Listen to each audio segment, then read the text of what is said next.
Have you ever wondered what your life would look like if only you could change the course of its direction? Well, you can if you change your mindset. You see, your mindset has everything to do with the decisions that you make, and it's these decisions that will create your destiny. This is known as the domino effect. In each one of our shows, I will be interviewing various wellness professionals that can change your life, personally, professionally, financially, and environmentally. All that is required is an open mind.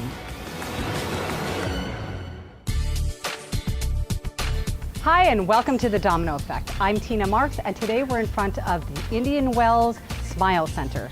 And we're gonna go inside and talk to Dr. Feld, who is a dentist, and a lot more. Let's go inside and find out why. Today we're here with Dr. Feld, who is a craniofacial diplomat and an implantology diplomat. Welcome, Dr. Feld. How are you doing today? I'm great. Good. Can you tell us a little bit about your background and what got you interested in the dentistry?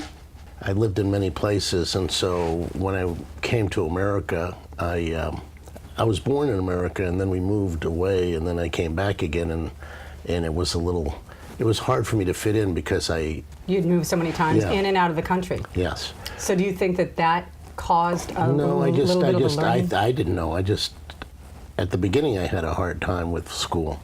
As I grew up, my parents were just trying to make it type thing, and so we really didn't experience any outside influences other than what my parents grew up from. Mm-hmm. And since they were immigrants, we dealt with people that were other immigrants, and so that was the world I lived in when I wasn't in school. And when I was in school, that was a different world.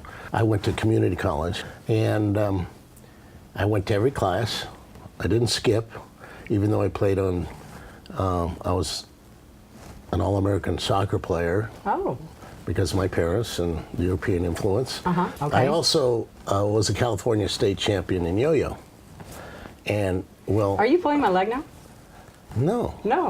Okay. I got involved in yo-yo because if you learn these tricks, they would give you badges. And I thought that was cool because I never had a badge. And so you got these awards, and then they gave you a sweater to put it on. Okay. And so then they had some tournaments, and I won a bicycle. And then I go on stage, and then I won a scholarship, and they gave you money. Okay. That was kind of cool. That is cool. Yeah, so they used to call me Yo-Yo, but some people still do. Yeah. I served in the service. I was a dental assistant, and then I ran a hospital. Mm-hmm. And I worked with a lot of physicians and dentists. So when I went back to school, they wouldn't let me in school because my grades were so bad. So I had a kind of an in. The dean at the university I used to play golf with. Mm-hmm. And so I said, what am I going to do? I was out there fighting for the country and all that stuff and doing things that you're not supposed to talk about. And he says, yeah, I know, but your grades are so bad, I can't get you back in. Mm-hmm. And he says, I'd like you to go to night school to make up some grades, and so I can then vouch for you and say, look, he's back and he's different. He was a nice guy, Dean Brady, and he was a really, really nice guy. I said, okay, what do I take? He says, I don't really care what you take. You just go, take 2 or 3 courses, get a couple A's, and then I can get you back in. I said, okay, you got it. Getting a couple, I never had an A. Power of positive thinking. Well, I don't know about positive. I said, sure, that's good. Somehow, what happened was I got those classes, and through determination or something or other, I made up all those classes.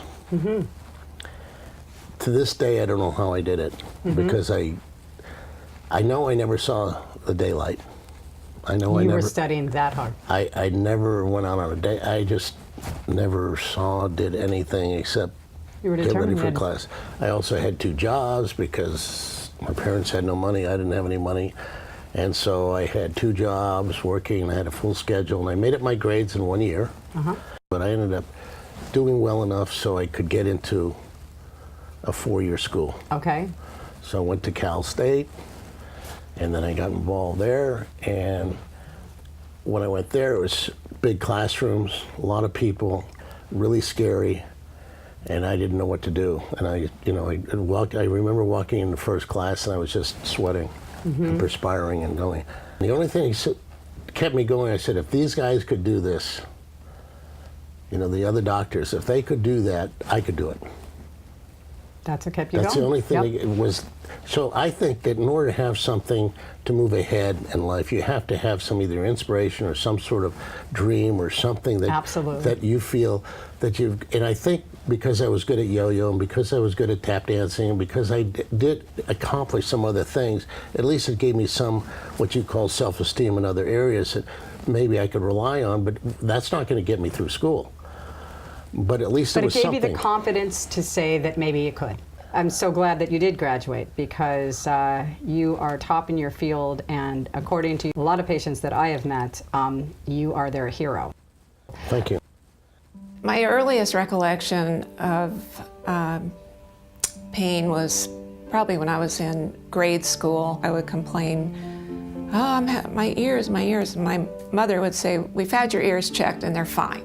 And basically, I think that that's where it started and eventually down into my lower back.